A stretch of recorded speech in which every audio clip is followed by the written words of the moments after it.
bija tavs lielākais aha moments, jeb atziņa no šodienas darbnīcām? Manuprāt, tas aha moments bija, kad mēs sākām diskutēt ar pārējiem, un tu saproti, kurš kur redz savu informācijas avotus un kur ņem vispār informāciju. Un tad tāds, varbūt varētu izmantot citas informācijas avotus, varbūt varētu pameklēt un autentificēt to informāciju, pirms izlasi un uzreiz uzticies.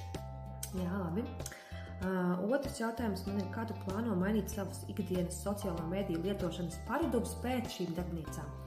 Visticamāk, pirmkārt, ja skaties, tad, ja ir sociālos tīklos, tad varbūt skatīties caur jau apstiprinātiem oficiālajiem avotiem un tad pārbaudīt arī oficiālos dokumentos vai arī oficiālās websaitēs, kur tiešām tiek apstiprināta informācija. Labi. Tātad, kura metode šodien izmantotā ziņu pārbaudē tev šķita visnoderīgākā? Kura metode? Vispārīgi, skatīties, ja ir informācija ir ielikta vai viņi ir no autorificētiem lietotnēm un vai ir saites, kas vispār